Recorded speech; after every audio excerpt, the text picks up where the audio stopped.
that Fariel said that it's 10 p.m. where she is. So hi, Kendrick. Hi, everyone. Before I start, I just wanted you to just center yourself if you're not already centered, and maybe I center myself too. So let us just close our eyes for a second. And let us just bring a sense of awareness and comfort to our bodies.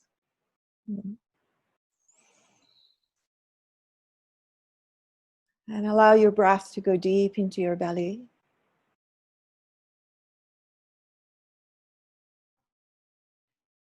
And ask yourself if there was one word that you could use to define how you are right now, what that word would be. And don't dwell too much on it, because mind wants to find the perfect word, but probably the first one would be the true one. And when you're ready, you may open your eyes. And I would like to hear a couple of those words. If you can unmute yourself. I don't know if, Emma, you need to unmute them, or just to hear those words. And I think actually just shouting it out would be good. Okay, Daniela, you went unmuted. Oh, thank you. Hello. Hopeful. Hi. From Bolivia. Hopefully. Oh, hi. Hopeful. I like that. Anybody else? Confused. Confused. Thank you. Yes. Motion. Say it again. Motion. Motion. That's a good one. Yes. Yeah. Eager. Eager. Okay. Very good. As if there's a bad one. Like, you know, they're all good. When I say very good, it's just an expression. There is no bad emotion. Okay. Anybody else? Relieved. Relieved. Ah, very good. Yeah. Concerned came to mind for me. Yes. Concerned. True. True. Relaxed. Relaxed. Oh, good, Kendrick. Okay. I'll get one more and I'll go. Connected. Connected. Thanks, Megan. All right. So these are all natural emotions that we have and state that we have. It's a very interesting time. Very interesting time. I mean, every time is interesting, but this is truly interesting. If you notice, everything has expedited. If you're feeling hopeful, it's really hopeful. If you're really feeling down, it's really down. Everything is really expedited. And this is very natural and normal. We've always had these emotions. Nothing is new. Somebody said motion. I like that. We're always in motion. That's what emotion is. It's energy in motion going through us. The question is what we do with them. And true, it's more concentrated and focused right now. But let's just see what, who thinks, because the topic is imagination, who thinks they cannot imagine? They're not a good imaginer. Can we hear from one person at least that they think, there might not be anybody, that they're not a good imaginer? Let's see if I get anyone. Oh, you guys know already that. Nobody's volunteering. Good, because we are all imagining all the time, by the way. Always, all the time. If you worry, you're imagining. If you dream, you're imagining. The question is, are you imagining intentionally or unintentionally? What is imagination? I went on as if like everybody has agreed on that definition. Imagination basically means forming something that is unformed or not yet formed, at least in our experience, that may be formed somewhere else in somebody else's experience, but it may not be formed for me. So forming something that my senses are not experiencing it, but I can see images and I can even get a sense of motion, emotion going with that. So that's what imagination is. Why is it necessary to imagine? It's necessary because we are all creators. We are supposed to be creating. And if we do not do it intentionally, then our mind does it for us. So I have this story about 3 kids that we have. We all have 3 kids. even though you may think you don't have kids. The three kids are our mind, our body, and our spirit or our heart. It's all, I put them all in the same department, even though they're not exactly the same. So our mind is the loudest one. It's always talking. Has everybody noticed? Or okay, yeah, give me a nod. Thank you. All right. It's so hard to talk to a screen, but I can see. Thank you. And so it's always asking and always giving, actually, its opinion. It's not good. I don't think so. You can't do it. Oh, it's going to go wrong. You don't know it. Oh my God. So it's always talking. The second baby that we have is the body. And our body is the neediest. You know, it's hungry, it's thirsty, it wants to sleep, it wants to wake up, it wants to move, it doesn't want to move. It's hot, it's cold. It's always asking for something, and it's very needy. But the heart, or a spirit, even though they're not the same, I'm using them interchangeably here, they're the most ignored one. So out of these three kids, one is loud, one is needy, one is just like sitting in the corner, and we're not attending to it. And it's important because we need to use our body and our mind to get what our spirit needs. And that comes through imagination. When we have what we have, when we do what we do and we're still not happy, it's because our spirit is not happy. Our essence, whatever you want to call it. I'm not fussy with the words that I'm using, but I have to use a word to communicate a concept. So that is not happy, and hence we say we're not happy. So we confuse what we want or why we want it with what it's there. We think it's having or doing that gives us what we want, but really it's a state of being that we're looking for. And the state of being is the energetic self, it's the spirit self, it's the feeling self. So it's something that is invisible, you can't see it. I cannot show you and say that I have this, I do this, and hence I'm happy, because the same person can say it, somebody else can say it, and say that's why they're unhappy. Okay? Any questions? I'm going to take questions as I go on, so that we may not have a lot of time. I'm going to take you through a guided practice, so we may not have enough time for questions at the end. So far we agree. Are there any objections, questions, comments? Okay. All right. So let's see. We started with who can imagine. Basically, everybody can imagine. That was the point, that everybody can and does imagine. And we're not, there is no person that cannot imagine. There are people who can imagine better, but we all imagine. So let's talk about what is the intentional imagination and unintentional imagination. Unintentional imaginations are things that are coming from outside to you.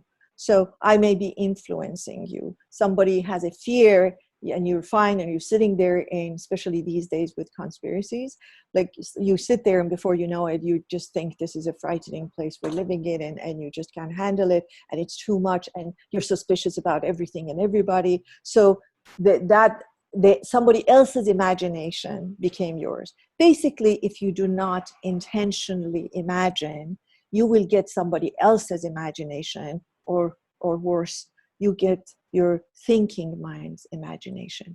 And thinking mind's imagination is always about some kind of threat or fear, because our thinking mind is there for our survival. And guess what survival means?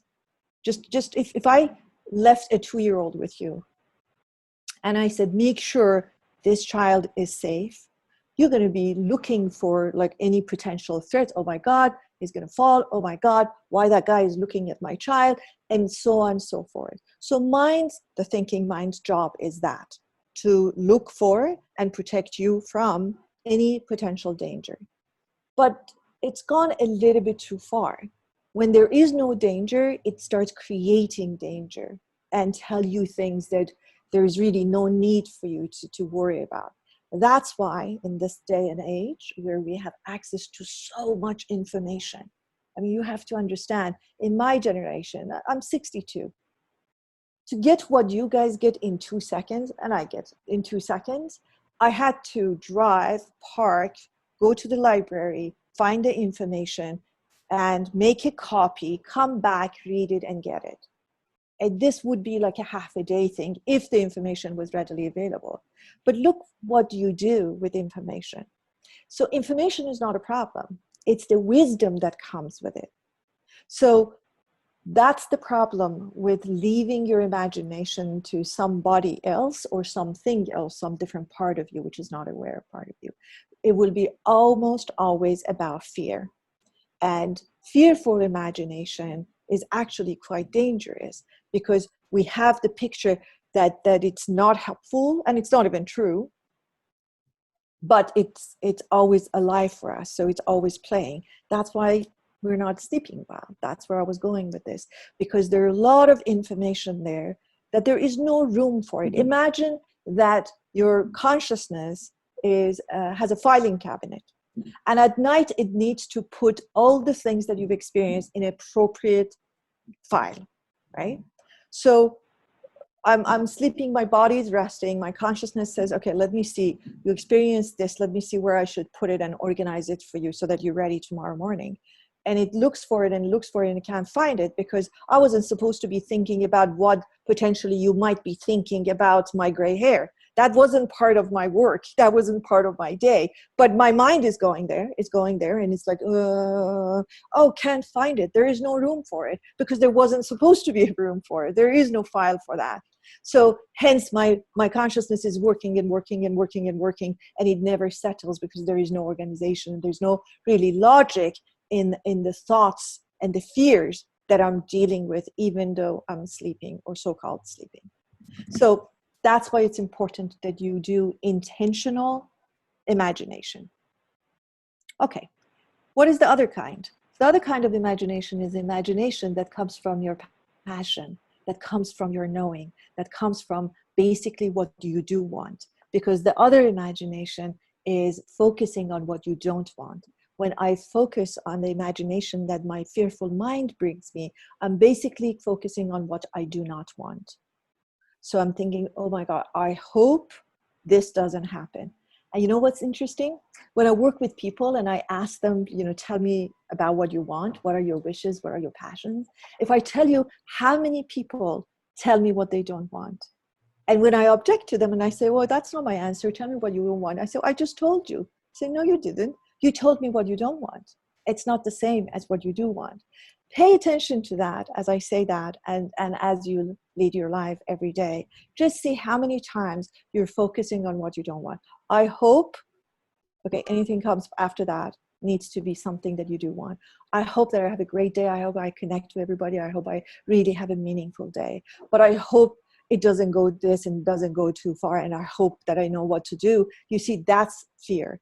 That means you're really focusing on that which you do not wish and that which you do not want. So the difference between intentional imagination and unintentional imagination is that one focuses on your fears and one focuses on your passions. Does that make sense to everybody? Any questions, any objections, any insights, anything that you want to share with me before I take you through exercises? Let me see. I'm going to go quiet for a second and give you a second to ask any questions if you have any questions. Kendrick, you are unmuted. Does that mean that you want to ask a question? Oh, I didn't realize that I was unmuted. Okay, that's fine. That's fine. I have a question though. Okay, that's fine. I have a question. Uh-huh. And sorry, I was just running from an errand, so sorry for the delay. It's also the evening where I am. So I might have missed this. So so you said that the intentional is the passion and the unintentional is fear? Mm-hmm. Correct. Is there no space for the unintentional to be a positive first? Okay, that's a very good question. Yes, there is, but it won't be yours. It won't be yours. We call that inspiration. We call that that's inspiration. So say you and I are talking And it's not my intention to think about that. And you're saying, Mitra, there's this place that's really amazing. It's a conscious community. I actually was having a conversation with somebody, and we're doing this, and we're planning to, and I just like, whoa, I completely was there after 2 seconds. It wasn't mine, but because it went home for me, it became an inspiration. So yes, there is room for that. And there's a lot of other shades in between, but that's what we call inspiration, basically. But that was a very insightful question. Yeah. Okay, thank you. Thank you. Let's see if there are no other questions. Ava has a question. Oh, sure. Go Do you ahead. want to ask it, or should I? Yeah, I can read it out. Okay. Sure. So my internet's a little choppy. But essentially, like, what can you say a little bit more about what happens when people create from fear? I'm thinking about, like, where is your attention? What are you really a vibrational match for when you're focused on that which you're afraid of? So what are you then, like, putting in because you're actually focusing on that which you don't want? But want versus don't want, manifestation doesn't hear that, right? So if your focus is there, it's coming. Yes. You're like, It's a great point. So imagine that universe doesn't have a very good command of language, and it only picks up on words. It doesn't know the verbs. That's the best way to interact with universe. So it doesn't say, I don't want it, please bring it later. It doesn't understand that. It just says, say I don't want to be embarrassed, right? It hears embarrassed. So, okay, how many times would you like to be embarrassed? Is 5 enough for today, or do you want more? Or a lot of people say, it's really interesting, people who have really made financially successful, their different degree of success, a career for themselves. They say, I don't want not to have any good jobs. I don't want to be hungry. And I'm thinking, where does that come from? You have a comfortable life happening for you. And where is that fear? And here's the problem, Mabel, because that was a very good question. Sometimes outwardly, you may see that you actually have manifested what you wanted, okay? So, for instance, the very example I gave you, a person who's fearful about finances, however, you and I look at their life, we think, well, they're very financially comfortable. Here's the problem. How do they feel about it? That's the last checking point. That's what matters. If I feel really poor, emotionally, financially, however, it doesn't matter what the number is in my bank account. I may be a very simple worker, and I'm happy with what I have, and I'm happy with what I'm doing and where I'm going. I'm quite rich. So what it is that's a state of being. That's what I'm trying to communicate. That everything we want is a state of being. In fact, the outcome of everything we wish is a state of being. I want this car because I think if I drive this car, I feel fill in the blank. If you're younger, you want to be hot, you want to be cool, you want to pick up girls, you want to pick up guys, whatever it is. For me, I want comfort and safety. I'm too old for all of that. So I just want, it's the state of being that we want. We confuse the state of being with the state of having and doing. And that's where we go wrong.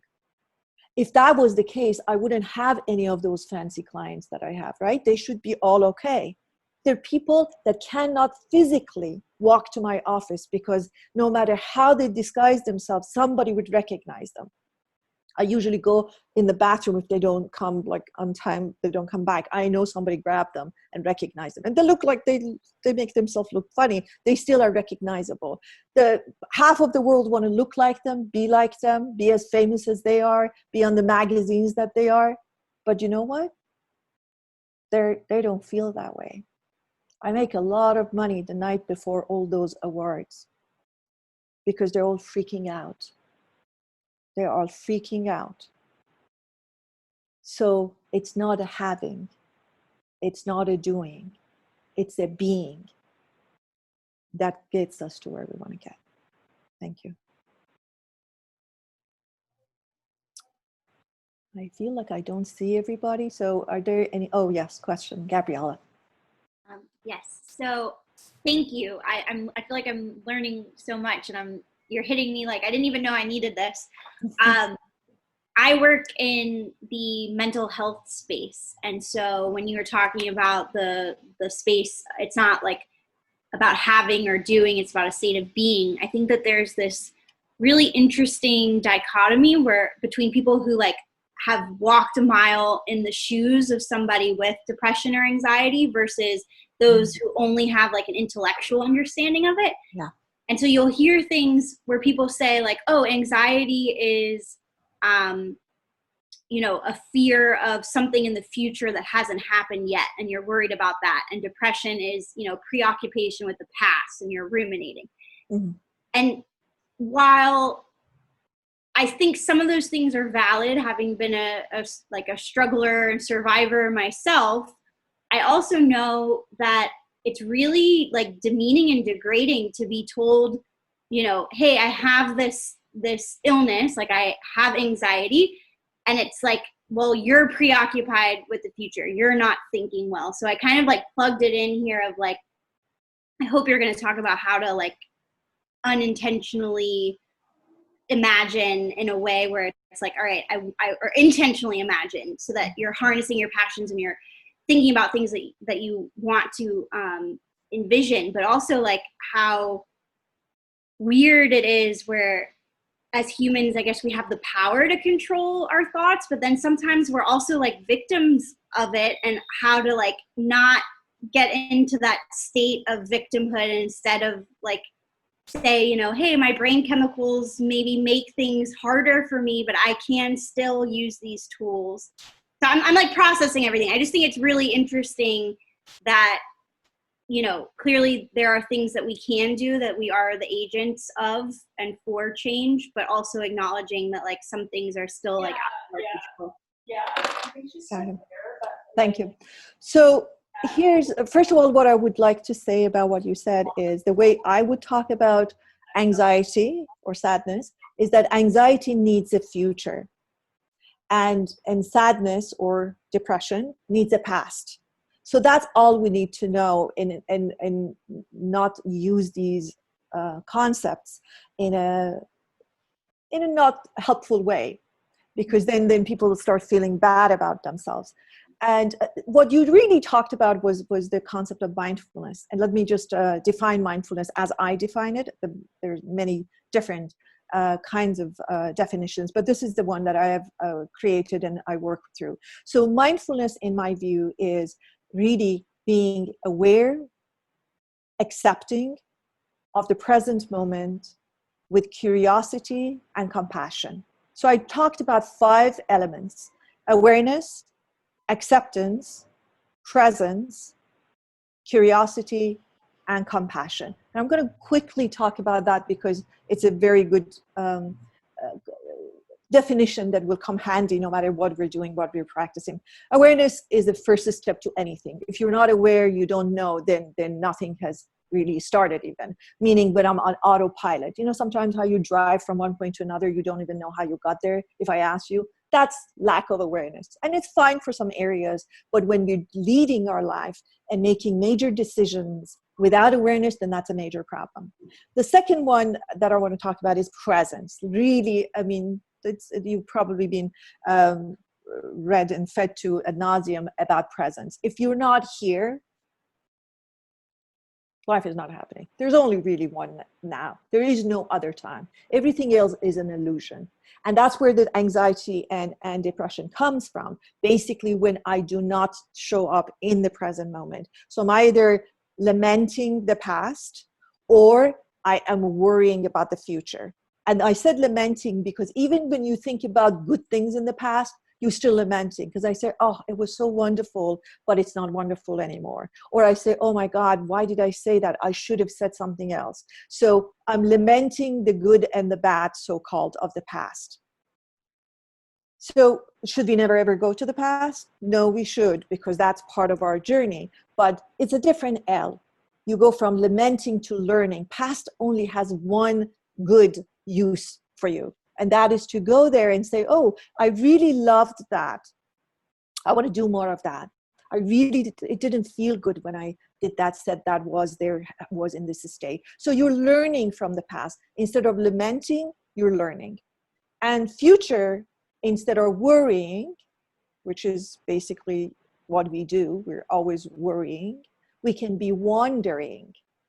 I'm wondering about, I wonder how the session would be with a bunch of fellows. It would be so interesting. So I wondered about it. There's a sense of openness to it instead of, oh my God, what's going to happen? What if they ask a question I can't answer? Is it going to be on time? Or like that's what we have learned. And to be honest with you, a lot of it is learned practices. We have seen role models that either were like just not really planning the future, or planning the future with like this state of worrying.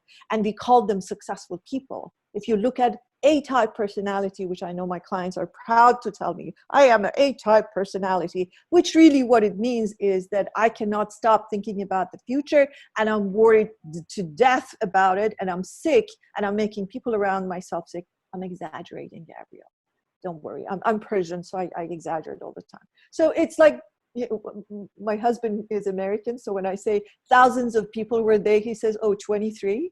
So that's basically my culture. But what I'm saying is that we are really exaggerating and worrying about the future. So should we not ever do anything? No, we should. We should plan, but plan, stop.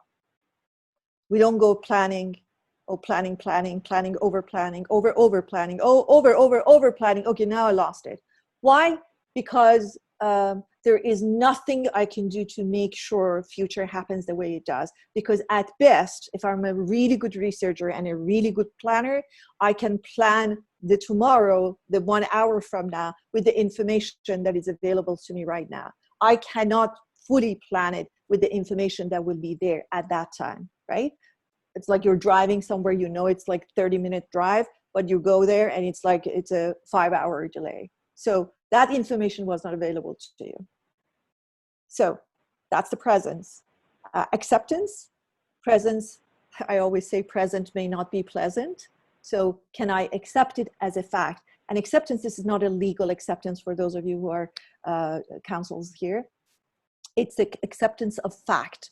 I accept it so that I can move forward. It's not inactivity. It's not passiveness. It's the fact. It is 10:30 in the morning in Los Angeles on Friday. That's a fact, right? I have to accept that. Do I want it? No, maybe I want it to be Saturday at 2 o'clock, but it is what it is, right? So that kind of acceptance. Curiosity, I use it as an opposite of judgment.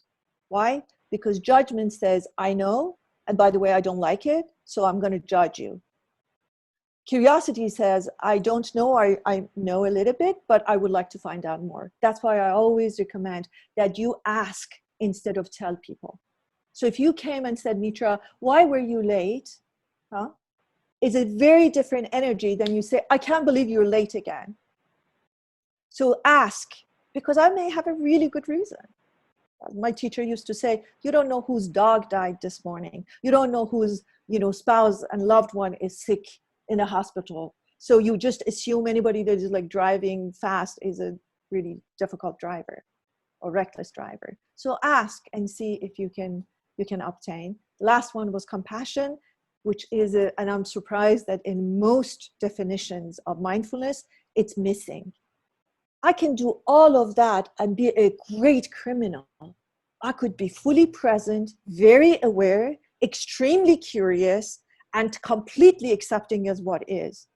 In fact, I was teaching the police psychologists once, and they were telling me how amazing the mind of the criminals are.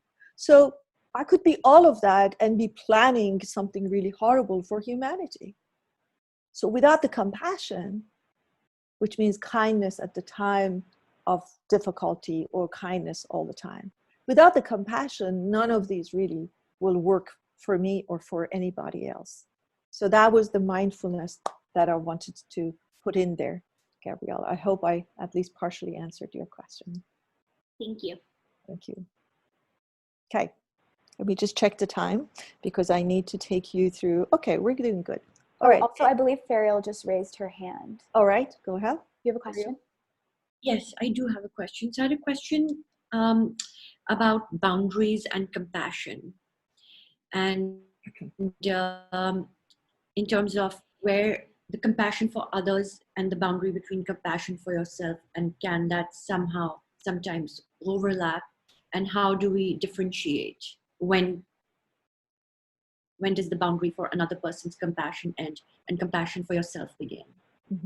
Very good question, Variel. Okay, so first of all, what I don't have, I cannot share. It's a very simple rule. If I don't have compassion for myself, I'm sorry, what I'm giving you is not compassion. It can't be compassion. So people say, I was really not in a position to do anything, but I did all of these things, and now I resent the person I gave it to, because I gave from not having. You cannot, in a sustainable way, give from not having. So what I'm saying is, if self-compassion is not there, compassion cannot be there. What is there is what I call chocolate-covered compassion. So it looks like compassion, but it's not compassion. When you open it and when the chocolate melts, it's not compassion. By the way, collectively, now chocolate has melted. That's exactly where we are. That all the chocolates have melted. And this is the time that duality will become unity. Whenever that happens, that's what's happening. So our true self is coming out. So your job, first and foremost, is to cultivate, practice self-compassion. From that place, and only from that place, you can share what you have with other people. So if I'm thirsty, hungry, have a fever, and really can't stand people, I could not possibly show up today and hear your questions in a really authentic way. Why? Because I don't have it. I can't give it to you. If you think about it financially, you understand, because we're very physical being. I have $10 and you want $100. There's no way I can give it to you. I can go and grab it from other people and give it to you, but I will resent you for that, especially if you don't return it on time. So the boundary is there. It's a very practical boundary. Do it for yourself, and from there, you will know what to do. I know exactly when I had enough. And I say it. And I say it in most loving way. I'm sorry, love to hear that. Right now, it's not good. I practice it with my partner. We have, like, you know, terms that we use to tell each other, like, not today, please don't share. I've got, like, I'm like up here in this much more, and I'll be flowing out, and you don't want me to do that. It doesn't look very pretty. That's what the boundary is. Knowing thyself, having compassion for thyself, and from that point, boundaries won't be a problem. Boundaries are only a problem because we're not practicing it for ourselves. I'm giving, sitting here, and then, by the way, that giving, which is from not having, brings expectations. I'm thinking, I can't believe it. I did all of this. I asked for one favor, and she didn't show up. And hence the resentment, hence the discomfort in giving.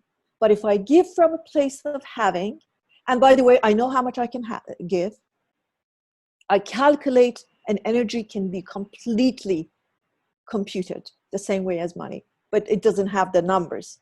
I feel like, okay, 1 hour is good for me, but I think I want to leave. In fact, when I get invited to people's homes, I actually tell them that I probably will be leaving around 10 because I know my capacity.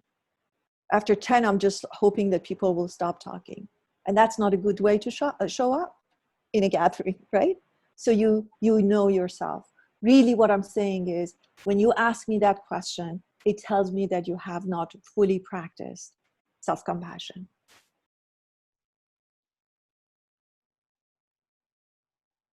Thank you. Thank you. Are there any other questions? Can we go to our imagination? I can't see everybody. There is no questions, right? Okay, great. Okay. All right. So let us practice intentional imagination and see where we can go with that. Is everybody ready? Is everybody comfortable? Everybody okay with closing their eyes? Because I know there are, you know, schools of thoughts that might not allow closing eyes, and that's fine too. But if you are, let's get comfortable. Yeah, that's good. I like that, Variel. Yeah, everybody get comfortable. Fine if you need to get cushions, if you need to get blankets, whatever you need to do. I love that. Yes, that's a good place to go. Heart, I love that. All right, so let's close our eyes gently and slowly.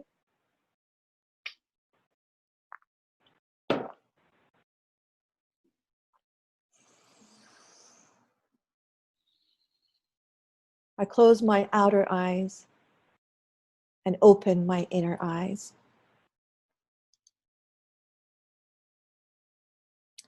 I arrive in my body, relaxing, releasing, comforting.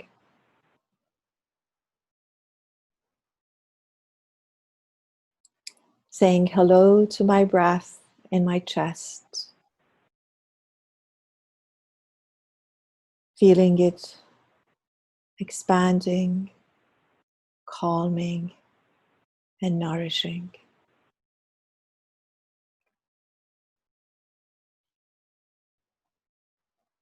Going down and meeting my breath in my belly.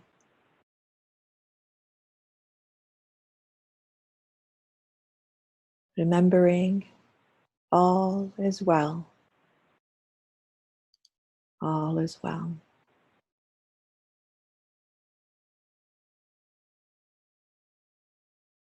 On the next breath, I take my attention from my relaxing body into the field of imagination.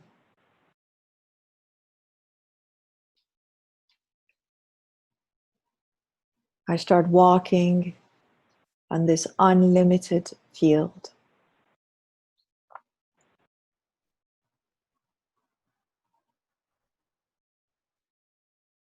I feel the wet, soft, supporting grass under my feet.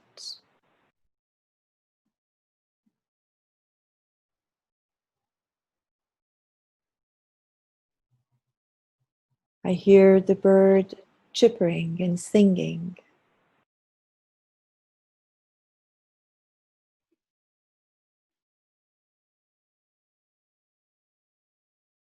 I touch the lemon on the tree in front of me.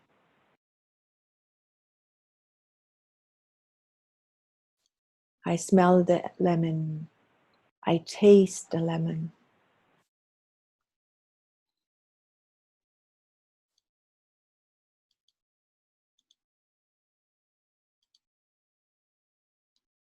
I see a stream in front of me. I hear, I touch, I drink the water.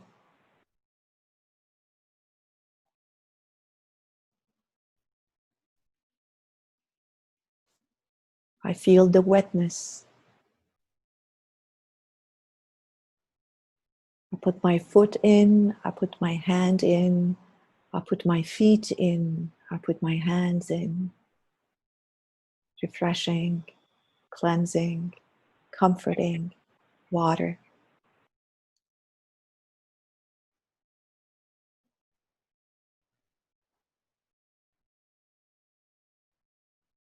I'll keep walking. I see a large white stage in front of me.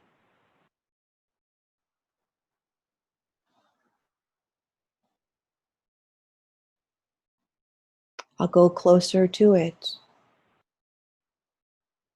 I sit in front of it on a comfortable chair. It feels like home.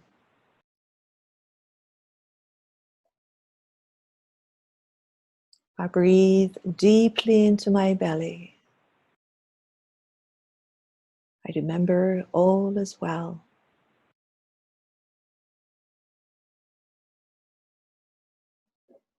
I look at this stage. I see two screens, one on the left and one on the right.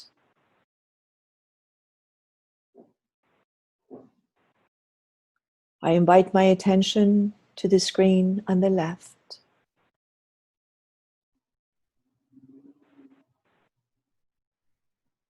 I see myself, I see my life as it is right now. I observe it, I accept it, I communicate with it. Is there anything you want to teach me? Is there anything you want to share with me?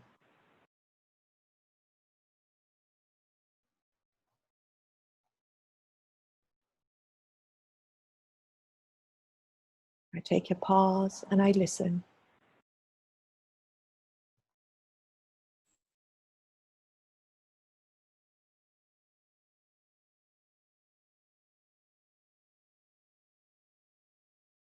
I'm gentle and compassionate as I listen.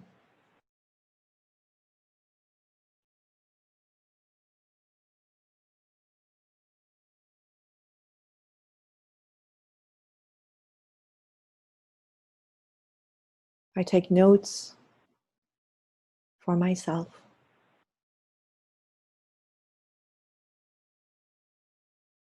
I remember what I need to remember.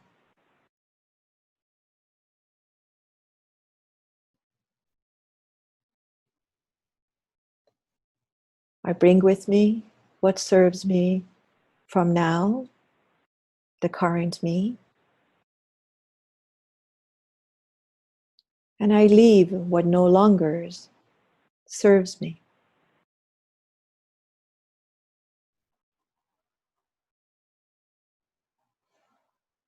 Now I invite my attention to the screen on the right and say goodbye to the screen on the left.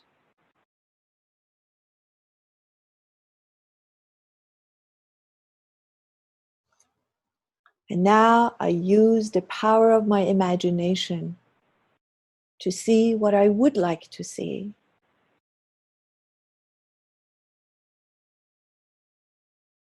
I'm doing what I love to do. I'm saying what I love to say.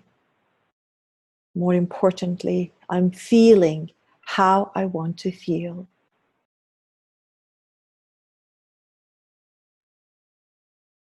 So take a few minutes and let us imagine what we would like to imagine.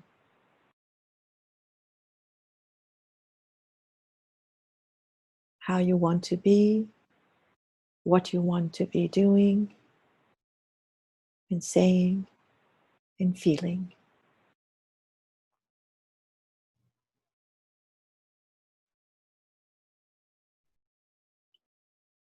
I'm a creator and I create through my imagination. And I manifest through my imagined.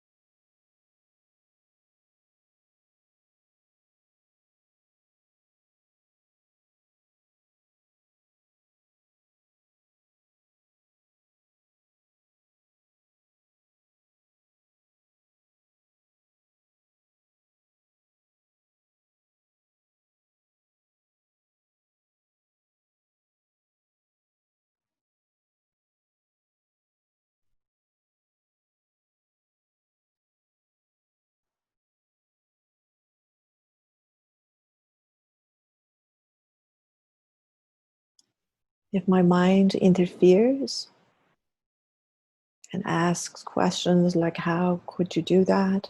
That's not possible. I don't think you should do that. You just thank your mind for its opinion and dismiss your mind. Thank you. I'll ask you when I'm ready to ask you. And continue with your own imagination and awareness.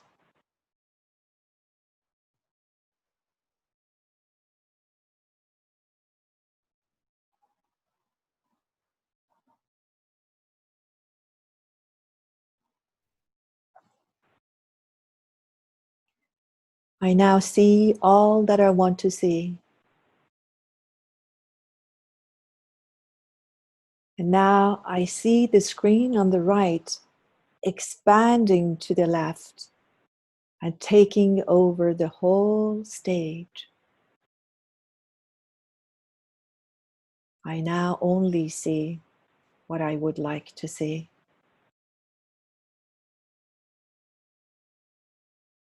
There is only one screen.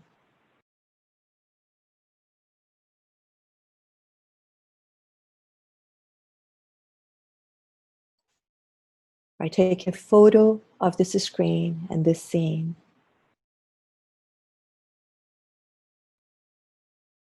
I create an appealing frame and place the photo in that frame.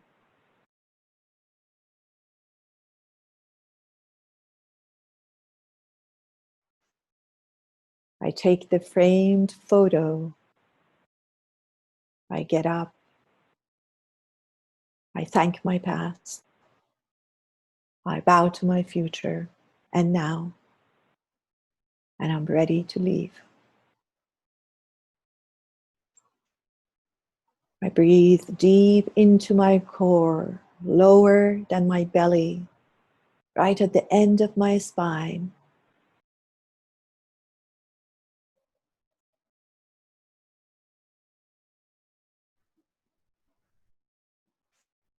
I take in the whole scene and I leave with clarity.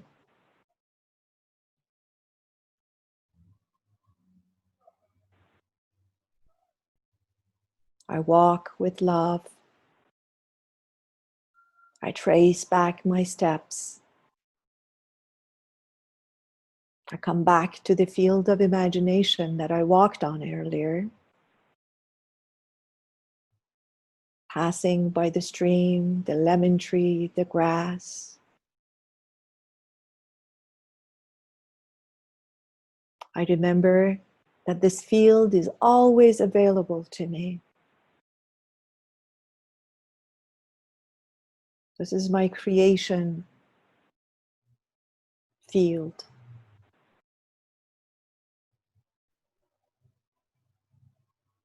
I take another deep breath into my belly. I feel my body on the surface that I'm sitting and arrive back in my body fully. I feel my hands and feet. I place the framed photo in the living room of my awareness. It is always there for me to remember. It is always there for me to revisit.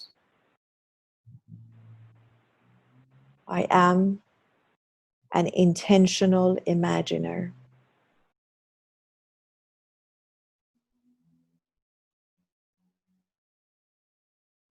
I remember that everything is there to serve me and remind me. And I remember that I can always change that which is no longer serving me.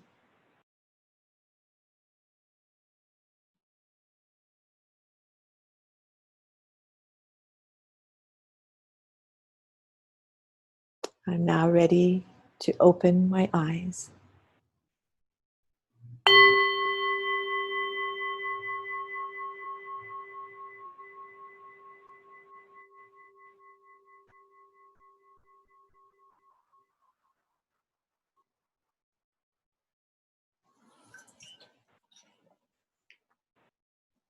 All right, we have 8 minutes to either hear your experience or your questions or your insights or objections. Let's see. I fell asleep. And that's very common. That's very common. You know why, Kendrick? Because when we haven't practiced, the only time that body remembers relaxing is asleep. So as soon as I close my eyes, it doesn't have any other memory or point of reference. It says, oh, sleep? Okay. It falls asleep. But don't be fooled by that sleep. I'm sure everything I said went in. Yeah, I heard everything, and it was just kind of weird. Like, I was in this state of mind of like, am I sleeping? Yes, yes. But at the beginning, it was definitely interesting. Mhm. Yeah. So that which I answered, that how about somebody else's imagination? That's what happened to you. you now probably got something that you don't even know what it was, but I can assure you it was something good. But you got that, even though it wasn't yours because you didn't actively participate, it did the job. So at the very least, there was a bit of inspiration there. And at the very best, you can take it to an actual imagination practice. Yes, there are some questions. Abba? Yeah. Yeah, thank you for this. I wanted to share that the type of imaginal realm work is really powerful for those folks who I was new to. In this session, I have a very specific image that came up of a specific piece of jewelry that my company is actually prototyping. And I was actually like leaning against a motorcycle, electric motorcycle, and I had a specific outfit on. And I got really detailed of the felt sensations of wearing that outfit, how gravity felt, how the temperature and the wind, the air, and the color of the actual moment. And I know exactly the frame of picture. But I wanted to just, for folks who haven't heard this before, like this is the work I did in the beginning of my gender transition. And I drew images of like myself with a top knot ponytail in front of like a Italian racing bike with like a certain outfit on. And then about like 7 years, no, this was in 2000, like 4 or 5. So, and then in 2018, I found that drawing. And the day I found that drawing, I was wearing those clothes. I had my hair in that style, and I was about to hop on my bicycle and go ride to an event. So this is FYI for those this is new to. Yeah, that's very powerful, and thank you for sharing. I think Alexa said that she also saw a particular outfit when she went, and we do, because you're right, actually. Why? Because we're physical beings. Okay, for me to see something that it's not there, I need to give it physicality. That's why colors, that's why I took you through all your senses. If you realize what I did, I provoked all of your senses. I said, see this, touch that, hear that, smell that. And I even went with the taste. I gave you lemon to taste. So when you provoke the senses, because we're physical beings, I can only connect when I can actually sense. That's why seeing yourself in a certain clothing, or people even say what perfume they had on to make it even more intense. They said that it was like such and such, it was a vanilla there, or there was some particular sense for them. So yes, it's very helpful. Thank you, Ava. Yeah, when you did the lemon, my like how your like your muscles right here, just like I don't know, it's like when you taste that lemon and your muscles kind of like spasm right here. Yeah, I thought you were sleeping. What happened? That was the beginning. I remember that lemon taste. It was like I could taste it, and then it's like I would start smiling, and super weird. Yeah.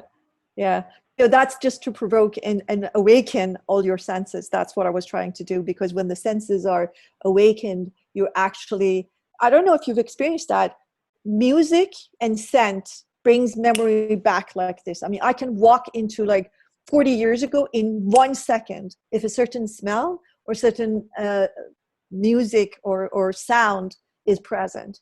So that's why it's important that we work with our senses. Senses are extremely important in the field of imagination. Yeah. All right. Any other questions? Let me see how we're doing. All right. If there are no, I don't see any hands, correct? Can I continue? Let me just see how much time I have. Oh, I have 3 minutes. Great. Okay. So I wanted to use the time and say that I know we're going through very difficult times, and I heard your words that you described and defined yourself as right now, at least. I want you to understand that the fact that you are feeling up and down is extremely, extremely natural, healthy, and common. But it does not mean is that it doesn't mean that we need to give up. We are truly creators. And I don't say this is not a Hallmark card that I'm writing. We actually, scientifically speaking, we are the creator of our own experiences. What I'm saying, 35 years ago, we sounded crazy, but that's why they allow me to teach at the School of Neuroscience at Semler Institute, because science now backs up what I'm saying, that we are truly creators of our experiences, that observe and the observer have a relationship and they can affect each other. So the same experience that as we are having almost throughout the world on this planet right now does not mean that we need to have the same experience. So if you come across people that are down, and I do every day, believe me, both collectively, like I do large classes, and I have a lot of individuals that I'm working with on Zoom. And if I went down with every emotion that was not at the level that I was at, I would be at a hospital right now. I really wouldn't be able to function. So you need to guard your own frequency. You need to determine where you want to be and where you are. Nothing wrong with being down, by the way, as long as the downness is yours. It's not borrowed.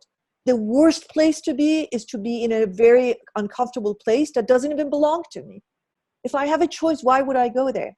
Does that mean I won't have compassion for people? Actually, no. I am a complete champion, at least talking about compassion. I'm all for it. I'm involved in everything that's happening in Los Angeles. I'm a participant.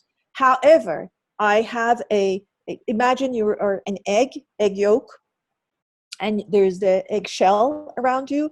You always need to protect what is yours. The frequency, the energy, whatever language goes home for you that is around you needs to be yours. It cannot be borrowed, because then you can work with it. I cannot work with somebody else's energy, which I don't know where it came from. A lifetime is behind that. But I can work with my own energy.